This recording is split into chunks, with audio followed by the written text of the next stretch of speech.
औज़ुबिल्लाहिमिनश्शैतानिर्रजीम बिस्मिल्लाहिर्रहमानिर्रहीम। अस्सलाम वालेकुम वरहमतुल्लाहि वबरकातुहू। कैसे सब लोग? उम्मीद है अल्लाह की ज़ात से सभी अच्छे होंगे इंशाअल्लाह। देखिए हम वैसे बस शुरू करते हैं।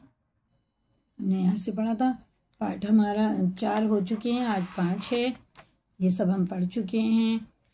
ये इधर का भी देखें, हम पढ़ चुके हैं एक हरूफ करके अच्छे से, है ना। मद तशदीद कैसे पढ़ते हैं, सुकून और वक्फ सब हम कल पढ़ चुके हैं। अभी आ रहा है ख़त वाला सबक, लेकिन आजकल ख़त का तो रिवाज है नहीं, इसलिए इसको नहीं हम पढ़ेंगे।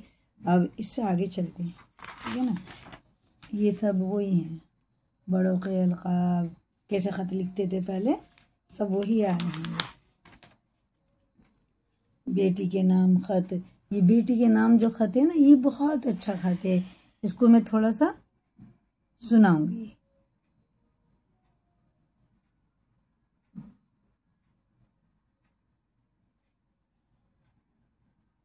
ये देखिए ख़त कैसे लिखे जाते थे, कैसे पढ़े जाते थे, वो सब इसमें लिखा है कि बाप के नाम कैसे ख़त, बेटी के नाम कैसे ख़त। अब ये बेटी के नाम ख़त है बाप का, है ना।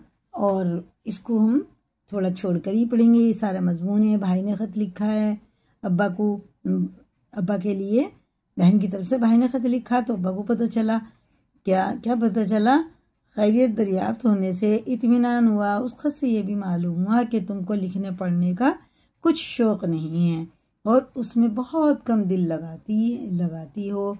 ये भी सुना कि बाज़ी औरतें तुम्हारे लिखने पढ़ने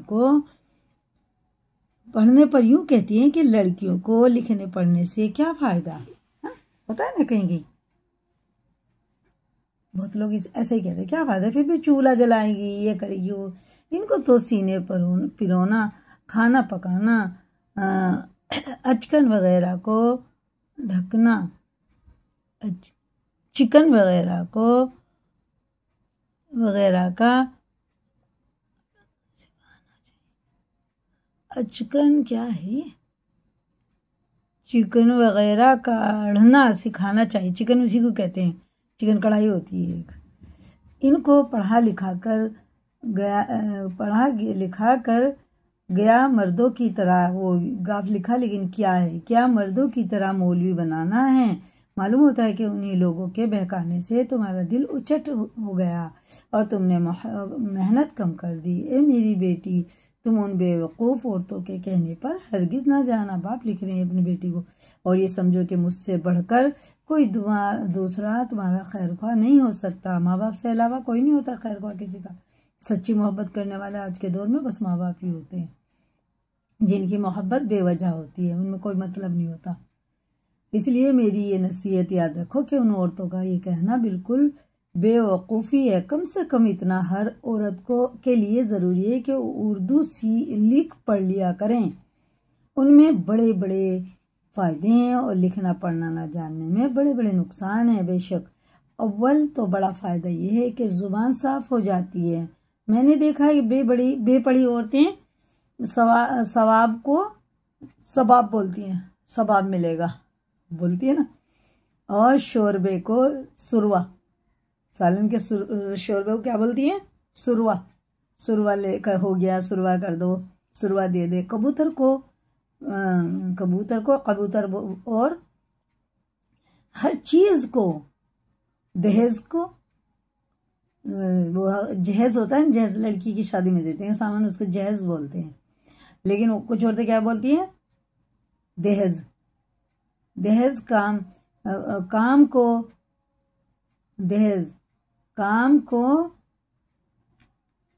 जो वो जुकाम हो जाते, जैसे नज़ला जुकाम होता है तो उसे जुकाम बोल देती, जुकाम हो गया। और बाज़ जुखाम बोलती हैं, और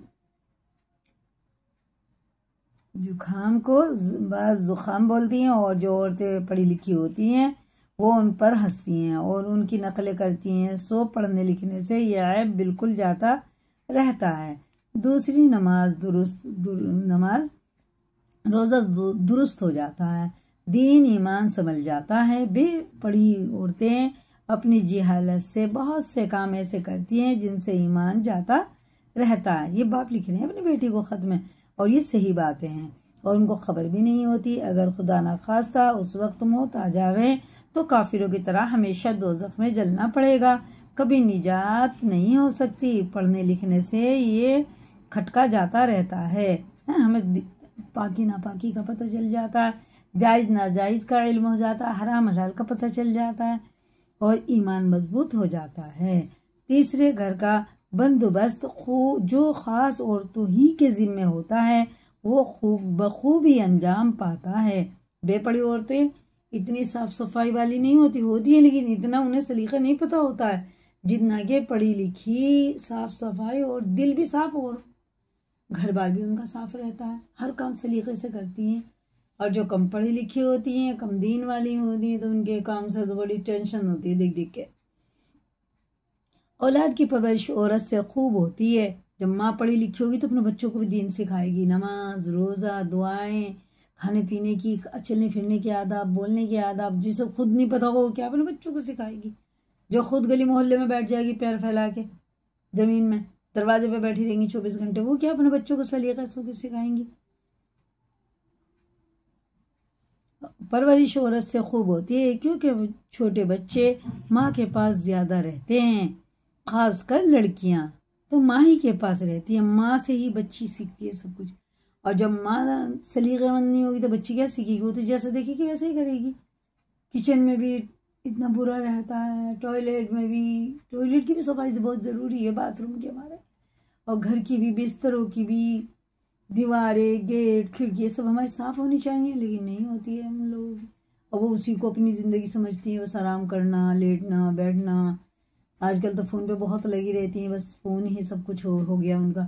घर में भरे जाले लग रहे हों उनके, कुछ बच्चियाँ भी नक रही हों, कितना भी गंदा हो रहा हो, धूल मची हो, उनका फ्रिज कितना गंदा रहे वो देखती ही नहीं है, क्योंकि उन्हें पता ही नहीं, सलीका ही नहीं उनके अंदर। अच्छी होगी तो औलाद भी वही सीखेगी और कम सिनी ही से खुश इखलाक और नेक बख्त होगी। बचपन से ही उसके अंदर वो सब आ जाएगा जो माँ को देखती है, क्योंकि माँ उनको हर वक्त तालीम करती और टोकती रहती रहेगी। देखो तो ये कितना बड़ा फ़ायदा है। पांचवी ये कि जब औरत को इल्म होगा तो हर वक्त अपने माँ बाप, ख़ानदान, अजीज़ों, अक़रबा का रुतबा पहचान कर उनके हकूक़ अदा करती रहेगी। उनकी दुनिया और उक़बा दोनों बन जाएंगी। उन सब के अलावा पढ़ना लिखना न जानने में एक और बड़ी कबाहत यह है कि घर की बात गैरों पर जाहिर करनी पड़ती है। मुझे ये नहीं आता, मुझे ये नहीं आता, मुझे ये नहीं आता। जब हम पढ़े लिखे होंगे तो गुस्ल कैसे करते हैं, वज़ू कैसे करते हैं, पाक कैसे होते हैं, नापाक कैसे होते हैं, सब हमें खुद पता चल जाएगा। कितनी शर्म की बातें होती हैं कुछ जो हम किसी से बूझ ही नहीं सकते। और हमें दीन का इल्म होगा तो हम बिदअतों से भी बचेंगे, शिर्क से बचेंगे और अच्छी अच्छी बातें हमारे अंदर आ जाएंगी। या उसके छुपाने से नुकसान होता है। औरतों की इतनी अक्सर हया व शर्म की होती हैं, बहुत बातें ऐसी होती हैं जो हया और शर्म की होती हैं, लेकिन अपनी माँ बहन से कभी जाहिर करने की ज़रूरत होती है और इत्तफाक से माँ बहन वक्त पर पास नहीं होती। ऐसी सूरत में या तो बेशर्मी करनी पड़ती है और दूसरों से ख़त लिखना पड़ता है, या अब तो ख़त नहीं कि पूछना तो पड़ता ही है, या ना कहने से बहुत नुकसान उठाना होता है। उसके अलावा और हज़ारों फ़ायदे हैं और पढ़ना न जानने में कबाहतें हैं। कहाँ तक बयान करूँ। देखो अब तुम मेरी नसीहत याद रखना और पढ़ने लिखने से हरगिज़ जी ना चुराना। ज़्यादा दुआ फ़कत ये उनके बाप का नाम है, इस लिखा हुआ बस इतना ही काफ़ी था आज के लिए। इसी को याद करें और लाइक करें, दूसरों को भी शेयर करें और नए चैनल पे सब्सक्राइब करें। दीन सीखना हमारे लिए बहुत ज़रूरी है, दीन का इल्म सीखना बहुत ही ज़रूरी है। इतना तो सीखना हमें ज़रूरी है कि हम जिससे हमारा दीन दुरुस्त हो जाए, पाकी नापाकी का पता चल जाए, जायज़ नाजायज़ का इल्म हो जाए, हराम हलाल का पता चल जाए। ये हर मुसलमान मर्द औरत पर फ़र्ज़ है इतना दीन का इल्म सीखना। इससे सवाल करा जाएगा, इसके ज़रिए से अल्लाह ताला कल क़यामत में पूछेगा कि तूने इतना क्यों नहीं सीखा। इतना तो कम से कम सीख ही लें। आजकल तो इतना आसान है सीखना सिखाना, कहीं घर जाओ भी नहीं, घर पे ही हो जाएगा। अब ये है, कल मैं थोड़ा सा ये पढ़ के दिखा दूंगी। बेटी की तरफ से खतबा, आपको क्या जवाब दिया बेटी ने। ठीक है ना। चले आगे, अल्लाह हाफिज़।